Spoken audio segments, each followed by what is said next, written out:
Let's start. Welcome back from holiday, and we do have some work to do now that we're back. This homework assignment is due tonight, right, at 11:59. So that homework 1.1 is due tonight. Maybe a little bit more than half of you have worked on that, so need to get that other half to catch up before midnight on this 1.1 homework assignment. That's the one that's due. We're going to have most of y'all have already registered and purchased access. There are a few of you who have not. So to finish your homeworks now, you're going to have to purchase access. We're going to have homeworks now piling up here on a pretty rapid pace prior to the first test, right, which is coming up on September the 25th. So I think that's 3 weeks from today, right? So we're going to start working some on our homework in class next week, okay? So that we can stay on pace with our homework, because the homework is really important in preparing for the test, that first test. So, but first things first, right? You've got to get this assignment out of the way, right? This evening, and you want to make a high score on that, right? To keep your homework average really high. That's the only thing that's in your That's the only thing that's contributing to your grade right now. So whatever your average shows in WebAssign, that's all based on just your homework scores. Forgot what I was going to say. Now, if you run past the due date on any of your homeworks, unless I don't set them up properly, but I'm trying to set them up properly. If it goes past the due date, so past midnight tonight, right, you can, for a couple of days, 2 days, continue working on the assignment, right?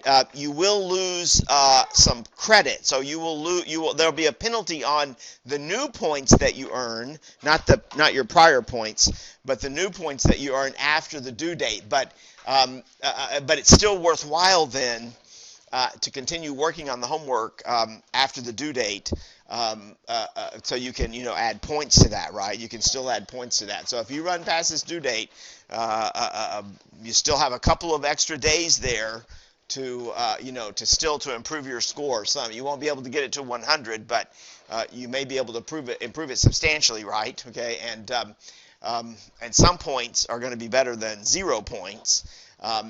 In determining your average. So please keep that in mind when you're working on the homework. And then we've got this homework, and then this next, and then also this quiz, right? Remember, the quizzes are going to work a little bit differently from the homework. When you work on the quiz, it's like usually on average 10 questions, and you don't get a chance to do you can do the entire quiz again, but you cannot do each question over and over again until you get it right. So you have to do the whole quiz, all 10 questions or whatever it is, submit the whole thing, and then it'll show you your score and which ones you missed, and then you can go back but you'll have to go back and redo the entire quiz, okay, to get a higher score. So so in that way, quizzes are more challenging than the homeworks, all right? And again, those are just designed to prepare you for the test, okay? All right, now we got rushed at the end of period last time, right? So we're going to review some of that we were doing at the end of class last time, because that will show up on these homework assignments, of course. But because we got rushed there, I lost because I was fumbling around, so I lost the tape from last time, so that didn't get posted. I somehow deleted that before I got it processed, so that's not there. And also, as a matter of class etiquette, I would appreciate it if you would stay in class until I dismiss the class. Everyone stay in class until I dismiss the class. I I strive really hard to stay on time, okay, and be very precise about both starting and stopping. So I always start on time, right? And then also trying to stop on time. But there will be times where we get squeezed, right? And I may run a couple of minutes over. But I know you don't have class after this. I don't know where you're headed after this, but I know you're not headed to class after this because there's no class period that starts at 1:30. So so just bear with me if I run a little bit over, okay? But it won't be substantially over. It might be a minute or two, right? Okay? Because that just starts disrupting things at the end of class when I'm trying to finish, and then I start fumbling around and I lose tapes and things like that. Yeah, Chris. Right. Okay. Well, so again, I try to finish right on time, right? So if I go a minute or two over, I'm not going to go 10 minutes over. All right. So just bear with me, okay, until we get to the end. All right. So I am respectful of your time. All right. But so I don't intend to run over, but I want you to also be respectful of the class as well, right? So so try not to leave early. Now, if you're going to be forced to leave early for some other reason that you know ahead of time, right? Sometimes you have doctor's appointments and those sorts of things that you have to leave really early. Then let me know, right? Just say, I've got an appointment. I'm going to have to leave 30 minutes early today or whatever. That's fine, all right? Just let me know that, okay? One other little matter of class etiquette. I've already mentioned in the syllabus about we don't want to use cell phones, except sometimes we will use cell phones. And so there are times where we will be using cell phones, but unless I'm talking about using the cell phone for some reason in the class, then I don't want you to be using your cell phone right during class. And then as a companion to that, I don't want any earbuds, all right? So no earbuds in your ears, right, during class, okay? All right? So I don't want to see any earbuds in your ears, right? Okay? So I kind of want you to be not somewhere else, but here in college algebra, engaging and participating, okay? That will benefit you in the long run. So far more than whatever you're listening to through your earbuds, okay? So make that investment, right? A little bit of engagement in class, right, is going to go a long way toward making your first semester here, possibly your first semester here, really a lot better, okay, for everyone.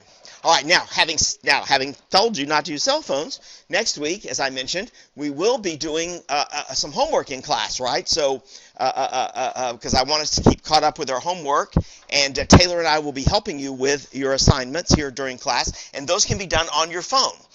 So you can bring your phone and use them for the homework. However, I will also bring some iPads next week, so you don't have to have a phone. We can also use the iPads, all right, to do the homework. But if you prefer to use your phone, you can do that, okay? So so remember, next week, since we're doing this in class, you want to be part of that experience, right? Okay, so if at all possible, try to make sure that you have go ahead and purchase your access, right? Most of you have already, so that so you can work on your homework along with the rest of the class next week, okay?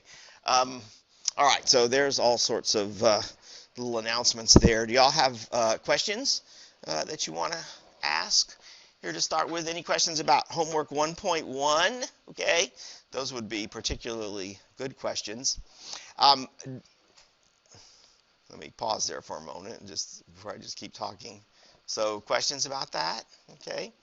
All right, I'm going to leave it to you to pose questions. But if you don't want to pose questions in class, you can always come to my office during my office hours and ask questions. Okay, that's great. Or you can go to the Math Center in North 925, right, and also ask questions. So any of the tutors in North 925 will be able to help you with these homework assignments, okay, because they've seen them all lots of times, all right.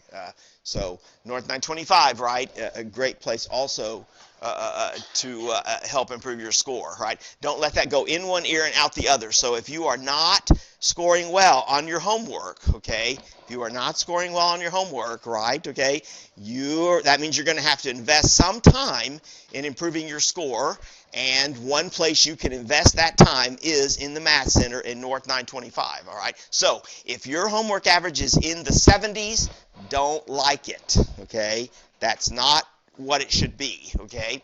It should be higher than that, okay? Should be higher than that because, Gio, your homework score you can have a little bit more control over than your test scores, right? So you should really be aiming for something higher than in the 70s. If it's below 70, right, that's not even a passing score, so that we don't even want to talk about, right? Okay? So if you're struggling to get out of the 70s on your homework assignments, then go to the Math Center so they can answer your questions and you can get grades above 70, or come to me in my office hours so that I can help you, right, okay, get scores above 70 on your homework, all right? Yeah, Chris. Didn't finish it.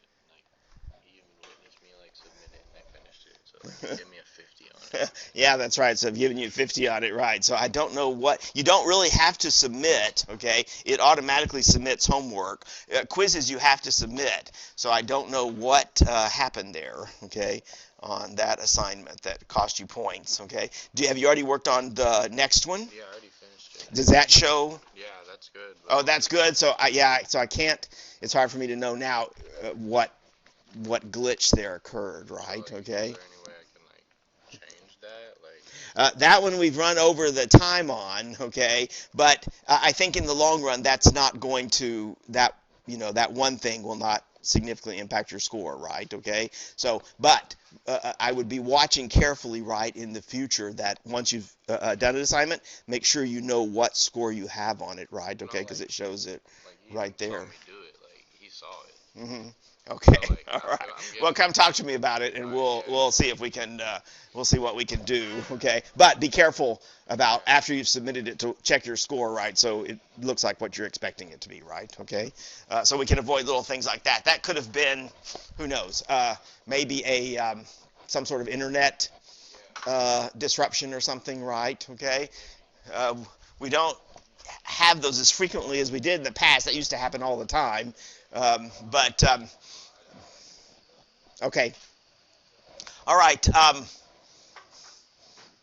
So any further questions there like that? So come to me and we'll talk about it.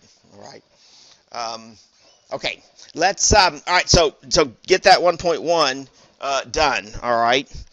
So let's do now just a couple of more examples that we were sort of pressing to finish last time on, where we're looking at a data table, right, and perhaps a scatter plot of the data table, and we're trying to use that table to make predictions, right, okay, about values that are missing from the table. And one tool, our most elementary tool, it's not really a very satisfactory tool, but the most simple-minded tool we can use to make predictions is the midpoint formula, okay? That's one way that we can make predictions about data in the future, right, or missing data values in the table, okay? Remember now, using the midpoint formula, well, whether you use the midpoint formula or not, there are two sort of predictions you can make, right? One of them is called an interpolation, and that is where you are making a prediction inside of the set of data, okay? And then the second type of prediction is an extrapolation, and that's where you're making a prediction outside of the set of data. Usually you're projecting into the future, okay? Sometimes you might be projecting into the past, all right? But nevertheless, you're trying to make a prediction about some data value that's outside of the set of data, okay? All right, so this first example is easy, okay? The second one, the extrapolation, that's where things get a little bit harder, of course, right? Because it's hard to make predictions about the future, correct? Okay, and so that's where our work gets a little bit more complicated, and it's going to get even more complicated still as we try to learn about making better and better predictions, okay, in this class, all right, than the ones we can get from the midpoint formula. Okay, so remember we had that, you may still have the sheet with you, you don't really need to have it to refer to, but we've been using for, the past few class periods, right, this table of data, right, about global average temperature here, right, okay, and so we want to use that same table of data, which goes all the way back to 1880, to make some predictions, okay, using the midpoint formula. I was going to align this table a little bit, but I forgot to finish doing it. But it will look this way in the scatter plot. So this is what the original table that I gave you looked like on that class activity 1 where this is printed. But I wanted to align these calendar years a little bit so we could cut down on the size of these numbers. So I was going to change this column, the time column here, rather than using calendar year, I was going to use elapsed years from 1800, okay? So, but I forgot to change the numbers here in the table. But if we go from elapsed years from 1800, then this value would be 80, right? Because 1880 is 80 elapsed years from 1800. And this would be 90, and this would be 100, and so on and so forth. This would be 190, because 1990 is 190 elapsed years, right, from 1880 and so forth, all right? So pretend that you're looking at elapsed years from 1800 rather than these calendar years, okay?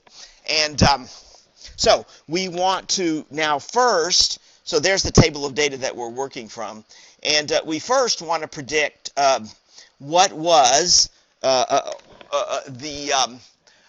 average global temperature in 2005. Okay, so that's data that's in the past, right? So that's within our table of data, because our table of data runs from 1880 to all the way up to 2017, right? So 2005 is within that table, but the year 2005 is not itself contained in the table, right? Okay, it's between the year values in the table, or it's inside the year values in the table, but 2005 itself is not in the table, right? But we want to project, right, or predict what that average global temperature was in 2005, right? So that's our that's why this is an interpolation, right? Because our table runs from 1880 all the way to 2017, which includes 2005, okay? Now, I've drawn a picture here, a scatter plot of this table of data. So y'all did that also, a couple of weeks ago. So this is going to be familiar to most of you. So there's a scatter plot of that. There's a scatter plot of that table. Okay, and in this scatter plot, let me see if I can show the whole scatter plot. In that scatter plot, I did align the time values, the year values, to elapsed years from 1880. So this first plot here, point, right, that corresponds to 80 years from 1800, which is, of course, 1880, right? All the way up to this last one is 217 years from 1800, so that's 2017, the last value that's in the table, okay? I didn't draw this by hand, so I used some software to draw this, okay? So we end up there with that really pretty scatter plot, okay? And let's see, so what was our goal there? We wanted to project what? What was the average global temperature in, what year was it? 2005, right? Okay, so 2005 where would that be here? About right here, correct? Would be 2005. Am I counting these grid points right? Yeah, this is 200. So there's 210, there's 220, there's 230, there's 240, there's 250. This is in the future, of course, right? Okay, so right there about would be, right there would be 205, right? So that corresponds to 2005, correct? Okay, and if you just look at the pattern of the data here, right, it looks like that temperature value should be about right there, correct? Okay, if we're assuming that maybe that's a little bit high. If we're assuming that pattern, right, that we see in the scatter plot holds, we would think that average temperature, right, okay, in 2005 would be about right there, okay?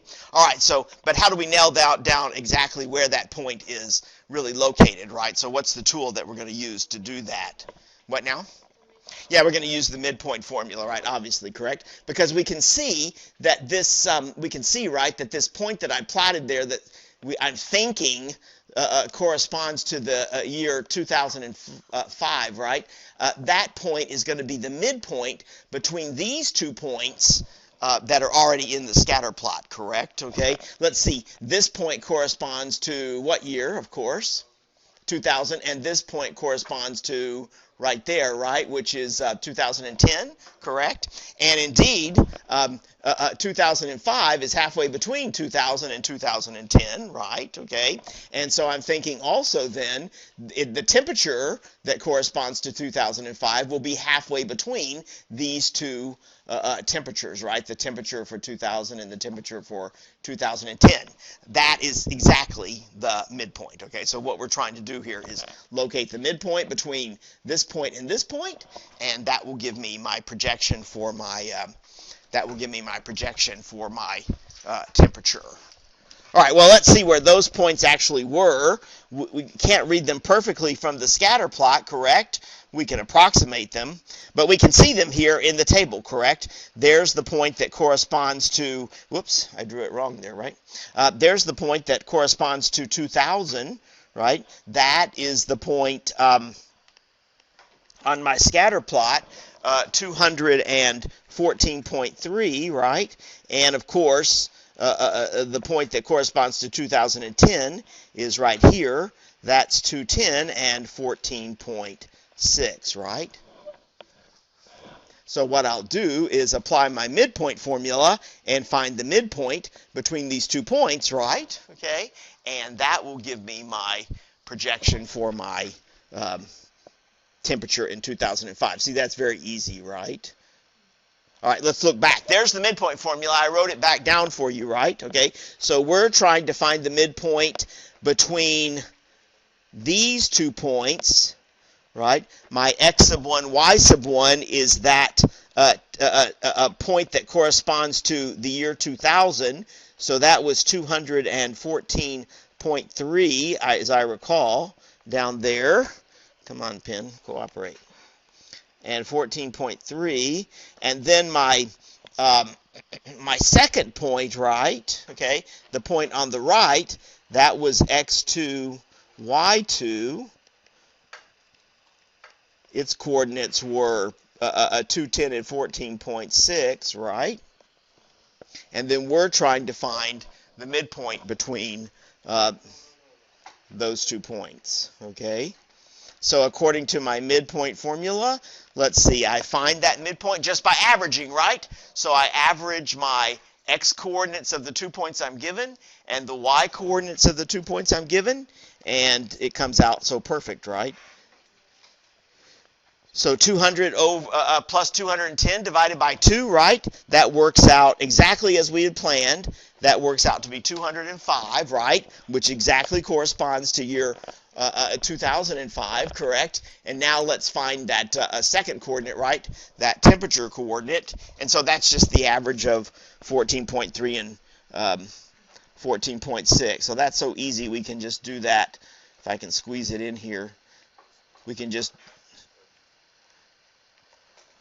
if y'all can read that, that's 14.3 plus 14.6 divided by 2. And so that's going to turn out to be, what is that, 14.45? Oh, great, okay.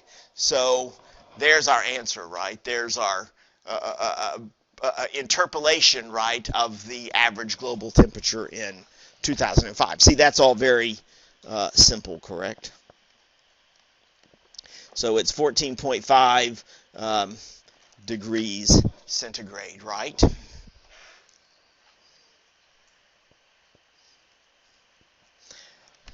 So with the internet, we could actually look that up, okay? That's pretty easy to find, and we could actually check that value to see how close that really was. I forgot to do that before class, so I'm not sure how close our answer is there to the actual global temperature in 2005. Okay, all right, so that's the easy use of the midpoint formula. You're going to find that very straightforward, right? Okay, when you're using the midpoint formula to make an interpolation. The trickier thing is when you're extrapolating into the future or into the past, right? So when you're going outside of your, in this case, our range of years, right? And but that's usually what we're doing, okay, right? We're interested in projecting into the future or sometimes possibly into the past. So, well, let's practice that also.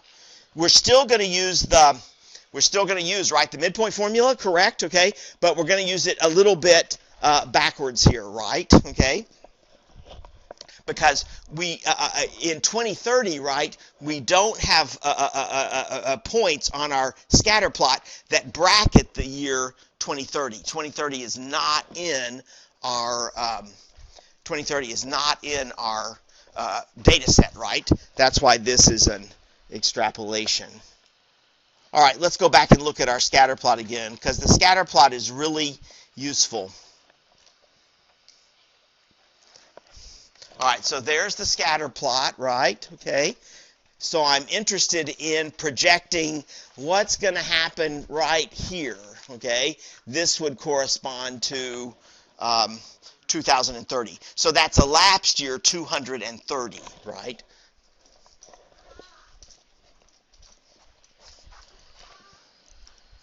So right there is, that's supposed to be a 3. So right there is 230. And if you sort of project the, just sort of visually project the pattern, right, okay, that you're seeing in this scatter plot, you might plot a point right there, right, okay? You might think, oh, I think that is the, if the pattern holds, right, okay, that I'm seeing in this scatter plot, you might say, okay, this is where I think the temperature is going to be, just visually. That's where I think the temperature is going to be in 2030, okay? All right, but we don't want to rely just on our, on our visual intuition, although that's powerful, okay? So we certainly want to make use of that, right, okay? But we don't want to rely completely on our visual intuition. That's where the midpoint formula, of course, is going to help us. All right, so, but we're going to have to, again, work here a little bit backwards. What I want to do is find 3 points, right, okay, in my plot, such that one of those points is the midpoint of the other 2, okay? So if you look right here, there you have 3 points, right? You've got one on the left, and you've got this mystery point on the right, okay? And then, of course, you've got that point in between the 2, all right? Let's see, what year does that first point correspond to? If you just read that off the chart, what was that? That was 2010, right? Okay, so this is the point 210, and I think the temperature that year was, we just looked at that, right? So it was 14.6, correct? Okay, and what about this point? What's that? That's 217, and the temperature in 2017 was 14.7, all right? So this is the point 217 and 14.7, okay? And then I've got this, my mystery point, right? The point that I'm trying to project, right? Okay? And I don't know its coordinates. That's the whole point of this exercise, right? Except, what should the x-coordinate be? It's got to be 230, right? Because this is supposed to be an extrapolation for what year? Yeah, it's got to be 2030, correct? So the first coordinate I do know has to be 230. But the second coordinate I don't know, all right? So you see you've got these 3 points lined up. So I'm thinking, okay, I got it. Let's give this this second coordinate a name here. I'm going to call it y sub 2. I'm not going to call it just y. All right, let's call it y sub 2, because I'm hoping that will be my second point in my application of my midpoint formula, right? Remember, in the midpoint formula, the point on the left, we call that x1, y1, and the point on the right, in the midpoint formula, that's called x2, y2, and then the point in the middle, we just call xy. Well, I want this to be the right point in my midpoint formula, okay? So let's call its y-coordinate y2, just to line up with the midpoint formula. However, we have a little bit of a problem here, okay? Do these points, am I going to be able to use these points in the midpoint formula, Tajani? Am I going to be able to use these, Tajane, am I going to be able to use these points in the midpoint formula? Those three. Okay, so let's see. So if those match up with the midpoint formula, what should be the case is when I take the average of this and this, right, okay, that's 230 and 210, I should get this coordinate, right, because that's how the midpoint formula works. You take the right x coordinate, the right x coordinate, the left x coordinate, the right x coordinate, you average them together, and that should give you your midpoint x coordinate. But does that work in this case? What happens when you average 210 and 230? What do you get? You get 215, right, okay? 210 plus 230 divided by 2 is going to be 215. But what is the x coordinate of this point? Unfortunately, it's 217, right, okay?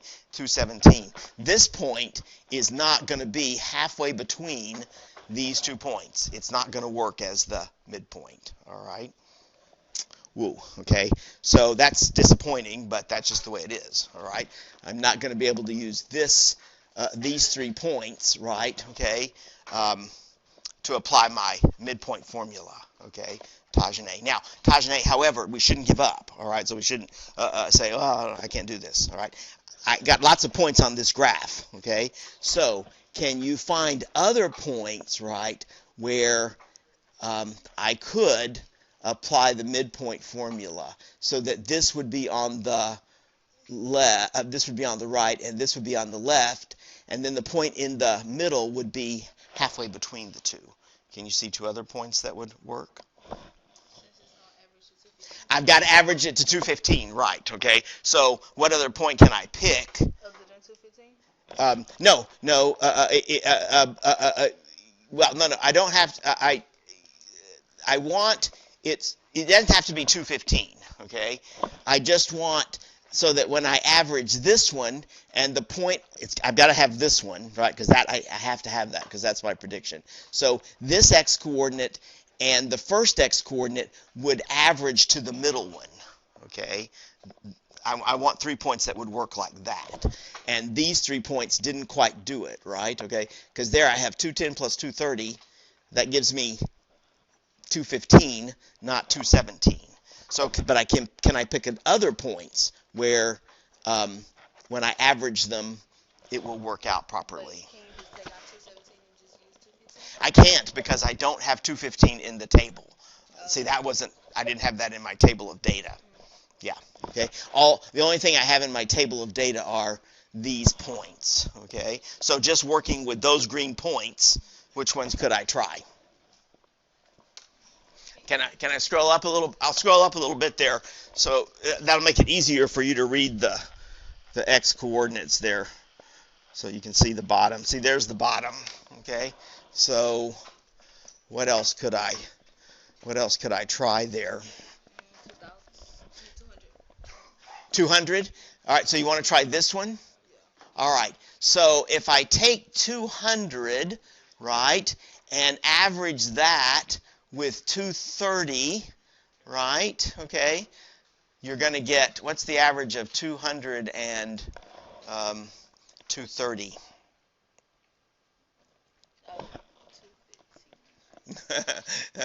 That's 215, right, okay? But again, see, I don't have there the 215 in the table, right, okay? Something else I can use there? So this one didn't work. All right, but you can try something else, okay? What's this one? That one goes down right there. So what's that? 190? Yeah. So if I take 190 and average that with 230, what does that give me? Yeah, what's the average? Someone help Tajane there. What's the average of 190 and 230? Just add them together and divide by 2. That's 210, Tajane, okay? So not 215, that's 210. Do we have 210 in this picture? Ah, we do. It's right there, correct, right? Okay. Ah, bingo, see, right? Now we found a couple of points, right? Okay. Not this one, but this one we can use, right, in the midpoint formula. All right. Now, let's see, what were the coordinates of that point? If you look in the table, let's see. We had here, I know the first coordinate is 190. The second coordinate, let's look at what corresponds to 1990. What? 14.3, right? Okay. There's that temperature coordinate. So, right. So this is 14.3. Oh, so this point, and this point, I will be able to use in my midpoint formula. Okay. To find what? Not the coordinates of the midpoint, because I know what the coordinates of the midpoint, right? What coordinates am I looking for here? These, okay? I'm looking for that last set of coordinates, right? Okay, now, look, how are we going to plug these in? This point, and this point, how are we going to plug those into the midpoint formula? Well, this is the point. This is going to be the point on the left, obviously, right? Okay, so what do you label that point in the midpoint formula? The point on the left? What do you call its x and y coordinates there? This is x1, y1, right? Okay, what about the point on the right? It's x2, y2, right? Okay, we've already got the y2 filled in there. What do we call the point in the middle? Here's the point in the middle. That's xy, right? Okay, there's the point in the middle. So in the midpoint formula, that's referred to as xy. All right, now let's write down the midpoint formula again. So let's remind ourselves of that. But that's really easy, right? The midpoint formula says xy is going to be, again, the average of the x coordinates, right? And then the average of the y coordinates. Now let's start filling in what we know, though, in this midpoint formula. What's xy? 210 and what? 14.6, is that right? And what's x1 there? 190. What's x2? 230, right? That's divided by 2. Is that going to work out to be 210? Well, of course, right? Okay, because that's how we pick this, right? 190 plus 230 divided by 2, that comes out to be 210. Now, it's the second part that's more interesting, right? So the y1 is 14.3. The y2 I do not know, okay? So I'm going to that I don't know, so I'm going to have to leave that as y2. But we're still averaging that and dividing by 2. Okay, so see, this works out perfectly, right? 190 plus 230 divided by 2, that works out to be 210. Now, we're going to pick y2. We're going to pick y2 so that this average works out to be 14.6, okay? So let's write down that equation. So I have 14.6 is going to be 14.3 plus y2, I don't know what that is yet, divided by 2, and all we have to do is solve this equation. Oh, finally, there's an algebra problem. I have to solve this equation, okay? Yes? Mm-hmm.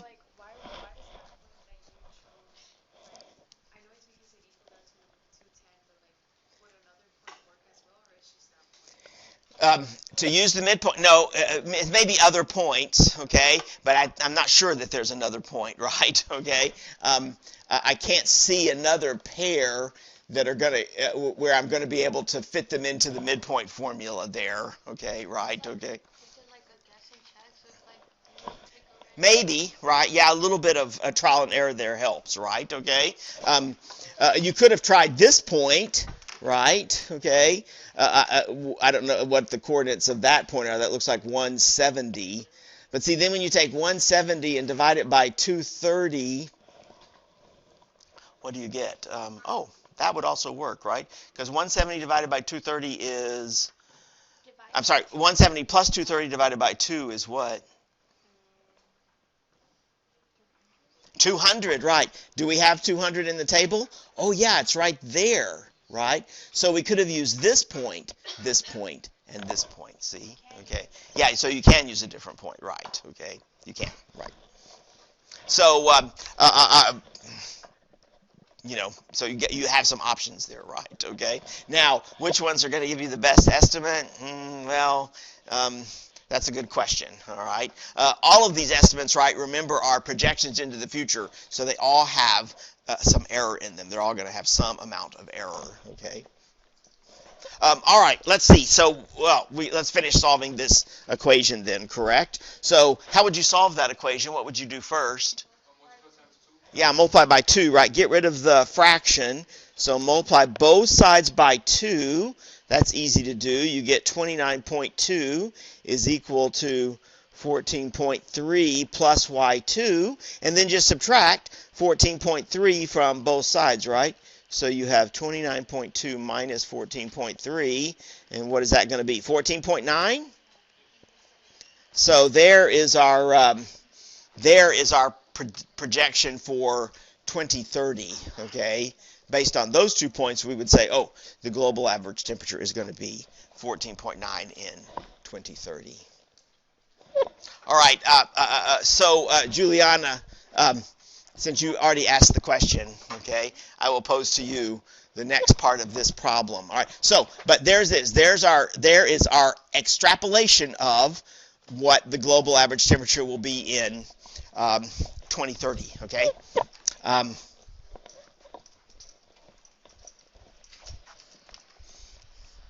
Let me fill that into the notes while we're at it, and then I'll pose the next question there. So we think it's 14.9 there, Celsius, okay? All right. Now, look, well, 2030 is an important date, okay? But the Paris Climate Accords, all right, so that's the global agreement on trying to limit global warming, okay? That seeks to limit the rise in the average global temperature over the next, I think, several years, right? Essentially the next century. That's, I left off a word there, but over the next century, that accord wants to limit this rise to only 2 degrees centigrade, okay? So it's more or less a given that the average global temperature is going to go up, all right, over the next century, okay? The question is how much, all right? And the climate accords sought to limit that increase to just 2 degrees, okay? Because if that global temperature goes above 2 degrees, that is going to lead to really catastrophic consequences, all right? So that will lead to flooding of coastland areas, all right, which will displace billions, not millions, but billions of people, because a lot of people in the world live near coasts, all right? So this will displace billions of people. That's a very disruptive process. And many other negative consequences, okay, from that increase, okay? Actually, the more current thinking is we should really try to limit that increase to 1.5. Even 2 is probably more than we want, okay? All right, so, okay, that's what the accords seek to do. All right, well, based on the data that we currently have, right, if we didn't do anything, what would the temperature increase to in 2100? Okay, so what are our current projections based on the data that we have about just this past data, okay, not taking anything else into account, all right, what would we project the temperature is going to be in 2100? How could we do that? All right, so how could we make that projection of global average temperature in 2100, okay? All right, so that is completely off of our picture, All right, okay? That is completely off of the picture. 2100 is somewhere over here on the far right, okay? Probably within some of your lifetimes, your life expectancies, not mine, but some of it within your life expectancies, all right? But 2100 over there. So how could we make a projection if someone said make a projection for 2100, okay, based on past data? How could we do that, okay? So this is an extrapolation, right? We're going to use the same technique, right? Okay, that midpoint formula, right? So Juliana, what points could we use in the midpoint formula to make that projection? For 2100, right, okay? For 2100. So 2100, somewhere way over here, right, okay? How could we get a projection for 2100, all right? Remember, we're going to use the same idea, right? So we're going to pick a point on the left, right, okay? We're going to pick a point in the middle, and we're going to pick a point on the right, but that point on the right is going to be 2100, right, okay? That point on the right is going to be 2100. So what points could you pick from your data, right, okay, where you could get that projection for 2100, okay? Remember, this point has to be the midpoint between these 2 points, okay? So do we have some data that we could use there for that? So remember, when you average this and this, right, you're supposed to get the x-coordinate of the midpoint, right? So x2 is 2100, so what could you average there, right? Okay, with 2100, that would give you a point. We got to have a point in the table, though, okay? So what could you try there, Juliana? You can use any points. You can use any points there. So can you see how like you had the black one dotted? I'm sorry, 2100 is, I didn't do the elapsed years right. What is that? That's 300 elapsed years from 1800. So I didn't write that down correctly, right? 2100 is 300 elapsed years from 1800, all right? Does that help? So what can you use there, right, that you have in the table that would make all this fit into the midpoint formula?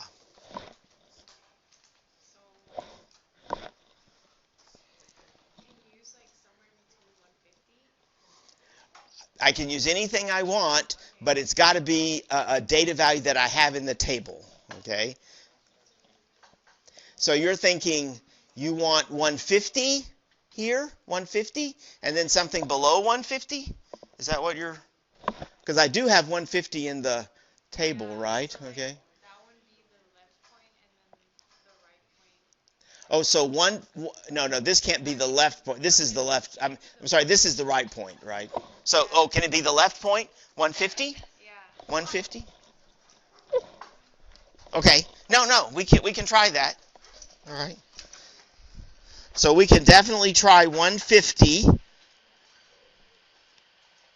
We can definitely try 150, but when you now it's determined. When you average 150 and 300, what do you get? And 300, what do you get?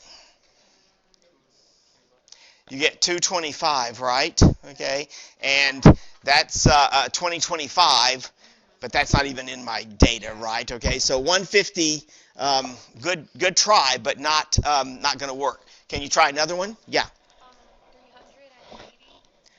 380. So you want to try the first point? I'm cool with that. So you want this one to be 80? Right? 80. Okay. Right? And then if you average 80 and 300, what does that give you? 190? Think that's right, okay? And do we have 190 here in our, we do, right? Because 190 was 14.3, right? Okay? And what was the temperature that corresponded to 80? That was the very first value in the table. I think that's 13.5 as I recall. Oh, no, 13.8, okay? So this is, we have that in the table.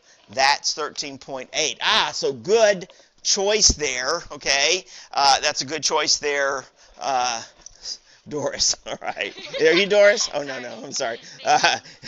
Nadine, all right. Good choice, Nadine. You've got it worked out perfectly there, because if you apply the midpoint formula to these 3 points, your x coordinates will work out beautifully, right? Okay?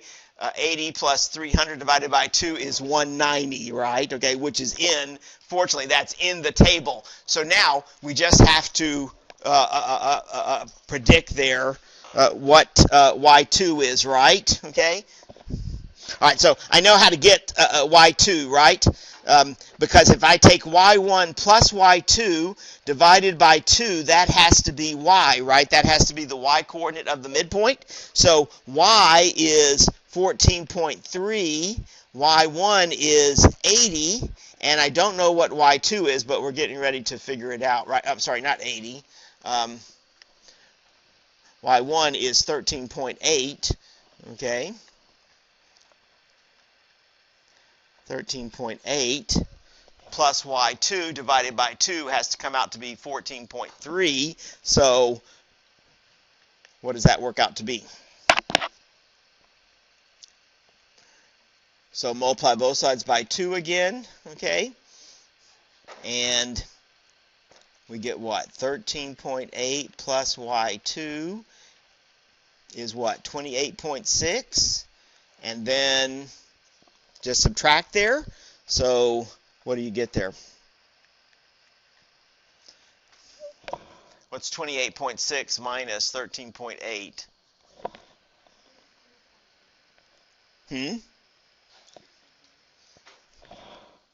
I don't think it's 16.8. Try that again. 14.8, right? Now that doesn't sound very satisfying, right? Okay, that extrapolation came out to be only 14.8. That doesn't sound like that's a very good. That doesn't sound like that's going to be a very good prediction, right? Okay, that doesn't seem high enough, right? Okay, because already this in 2017, the global average temperature was already 14.7. Okay, so I don't think that extrapolation is a very reliable one.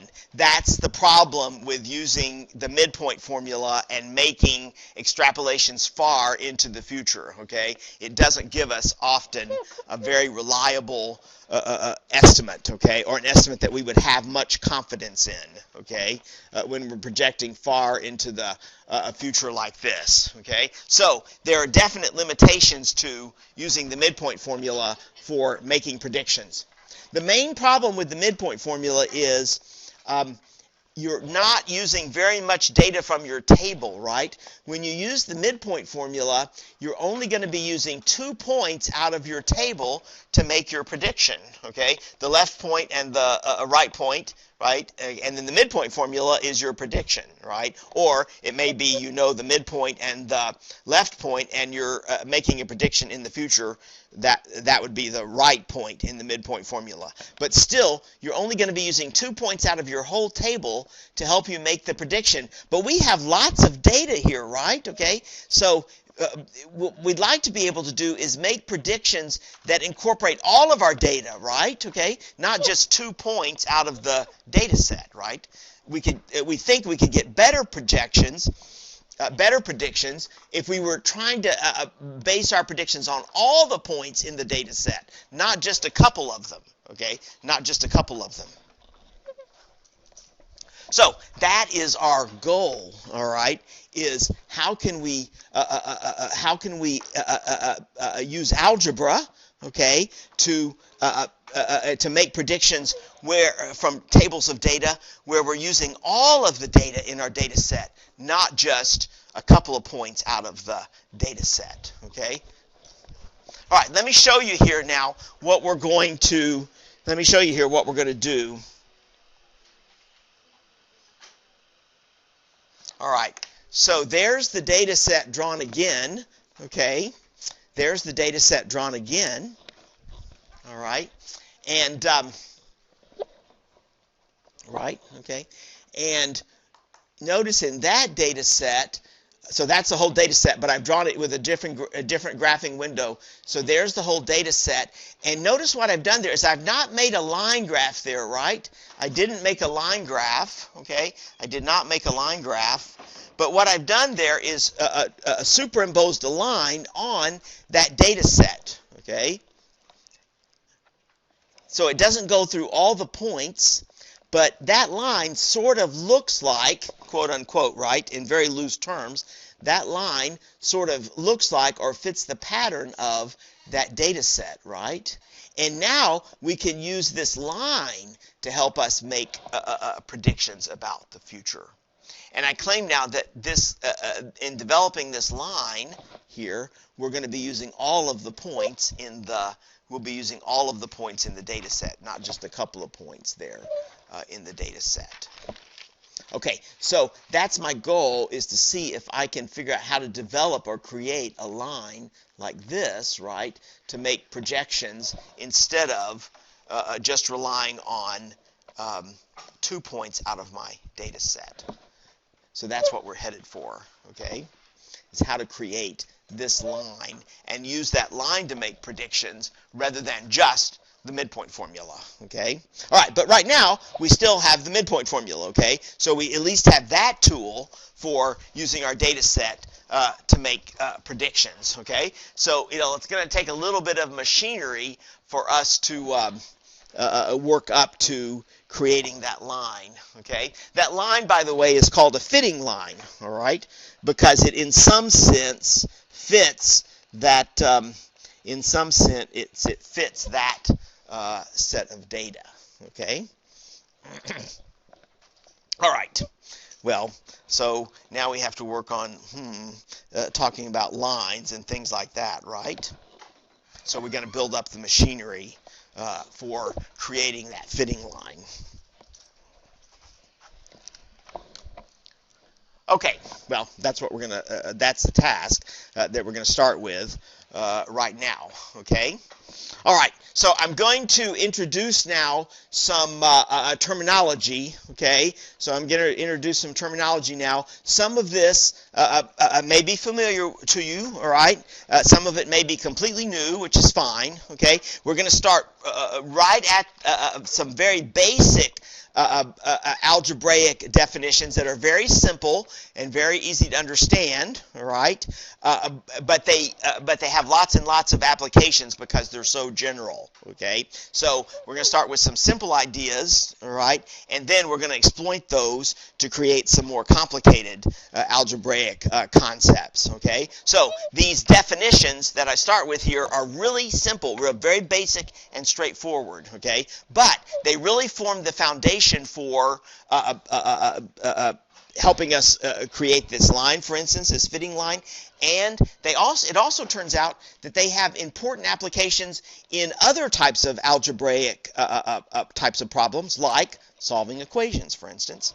And they're going to form the basis for calculus, all right? So these concepts, although they seem very elementary, they're going to be the foundational to calculus, all right? So they're important concepts, although they're quite straightforward. All right, so that first bit of text there is what I just explained. Oh, do we have a visitor here you're from the Math Center? Ah, yay, okay. So we have a visitor from the Math Center. I was just pitching the Math Center to you earlier. All right, so we have here, I don't know your name. Okay. Natalie, all right, and are you a student tutor? Yes. Yes, a student tutor. All right, so she's going to tell you a little bit more about the Math Center and invite you to visit the Math Center, I think, okay? Right. Okay, so we're located in North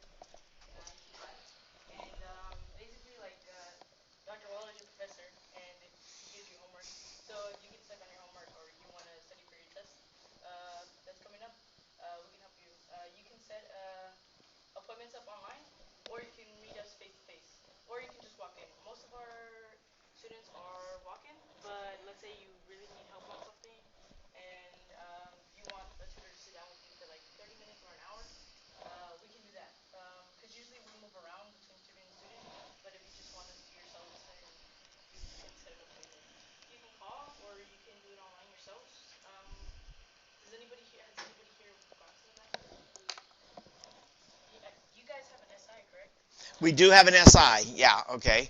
But our SI just works in class, all right? So doesn't hold outside tutoring sessions. So really for outside tutoring, they outside of class, they're going to really be relying on the math center. I did also post a whole schedule to Blackboard that has everything on the calendar. Oh, okay. There's always scheduled sessions on the schedule. All right, so I didn't emphasize that, but I need to go back and emphasize that. Yeah. But the Math Center has really extensive hours, so it's really convenient in that sense. Yeah, we're open from 8 a.m. to 7 p.m. All week except on Fridays. I don't work on Fridays or Saturdays. Oh, but the hours aren't here, so I'm gonna go ahead and map this out. And this is gonna go for more information. This only has questions and everything. But we are open on the weekend as well, except Sundays. And we give out session cards. So let's say you're working with one of us. In order for us to keep track on like what you guys are working on, we'll ask if you guys can fill out a session card. And the session card basically just asks what did we work on, what class did you work on, and if you can redeem those in for a free snack.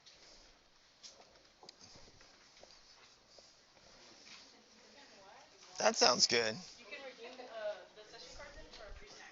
I'm gonna pass out some Gator Bucks, and if you fill those in and go pay a visit, and just turn those in, you get a free snack as well. We have a menu, so.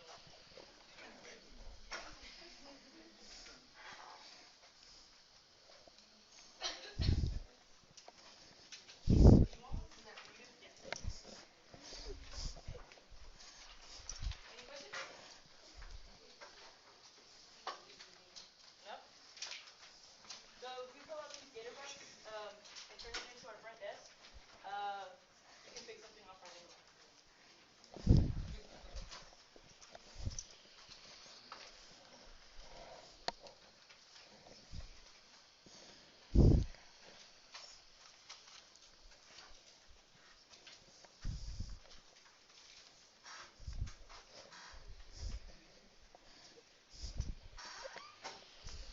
So what are you guys working on? We're going to be talking about relations and domain and range right now. Okay. That's what we've been doing all week. Ah, see, right? So we're right on schedule.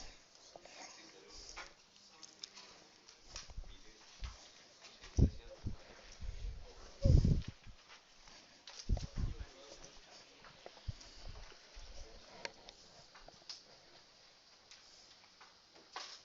you like one? Sure, yeah. Okay.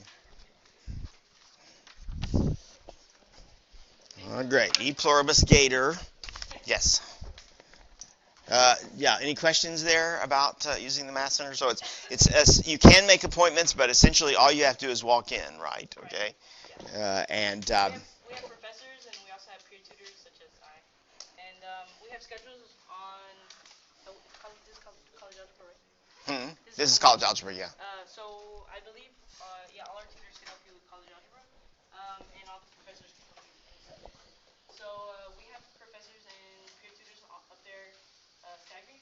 But if you see that you like a certain tutor, professor, or student, you can go up to the front desk and ask them what their hours are, and you can take a picture of the schedule, just so you know you're not wasting your time. Like, oh, they're not gonna be here at this time. Also, that's what the appointment system is for. So. All right. Thank you. Great. Thanks for coming and telling us about that. Well, yeah, have a good one. All right.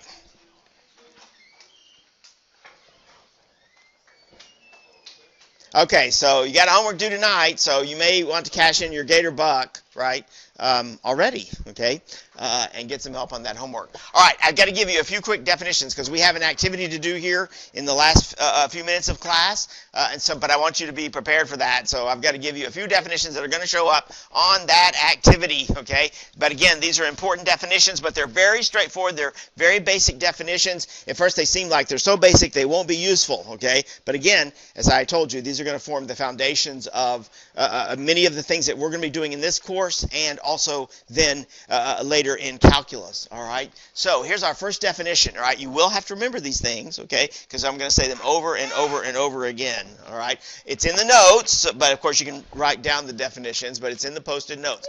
A relation in mathematics is a very simple idea. It is a set of ordered pairs. So anytime you have a set of ordered pairs, ordered pair like a coordinate of points, right? Okay, all right, that's an ordered pair. That set is called a relation. So keep in mind, a relation is a set, right? Okay, it's a set of things. It's not a single thing, but it's a set of things, set of ordered pairs. Any set of ordered pairs is a relation, okay? Even an empty set would be considered a relation. Not a very interesting relation, but that's still a relation because it's a set, okay? All right, now, in a relation, when we're in the context of relations, all right, remember relations are a set of ordered pairs. So in those ordered pairs, the x-coordinate, the first coordinate in the ordered pair, we're going to refer to that as an input. There's an important reason for that term, okay? It's not, it has a purpose. And the y-coordinate, the second coordinate in an ordered pair, we're going to refer to as an output. So when you hear me talking about inputs and outputs, all right, you'll know an input is first coordinate of an ordered pair in a relation. Output is second coordinate of an ordered pair in a relation. All right? And again, we'll use that terminology just literally every day, all the time. Okay? Now, when you have a relation, you have two related ideas. But these ideas do not happen without having a relation. These are not independent ideas. But when you have a relation, you have what's called the domain of the relation. Very simple. That's just the set of all of the inputs out of the relation. Okay? So if you take all the ordered pairs and pull off the first coordinates, right? All of the input coordinates out of all your ordered pairs in relation, you get what's called the domain of the relation. Okay? Domain is also a set, however, right? It's not a single number, it's a set of numbers. All right? And then, likewise, if you take off the y-coordinates, if you pull off the y-coordinates from all of your ordered pairs, all right, that is called the range of the relation, okay? So, again, range is a set, but it's just all of the second or output coordinates, right, from all of the ordered pairs in the relation. See, those are very simple ideas, but they're going to actually express themselves in lots of complex ways, all right? But at heart, they're really quite straightforward. Let's take a look at this. Maybe the simplest possible example here, all right? Look at these two relations. So these are relations. I'm giving them letter names, okay, just so they're easy refer to, okay? So there's my first relation that I'm calling A, and see, that is just a set of ordered pairs, right? The way I denote it's a set is through the curly brackets, right? So there's a set of ordered pairs, and there is also a set of ordered pairs, slightly different set. So both of these are examples of relations, just that simple, okay? Just a set of ordered pairs. Let's quickly write down what's the domain of A. Domain of A, all right? So the domain of A is a set, but what goes into the set? Right, -2, -1, 0, and you don't even have to write the -2 twice, okay? Because this is a set, right? Usually you don't repeat elements in a set, all right? So there is the domain of A, okay? Even though the -2 appeared twice, because it's a set, we don't list it twice.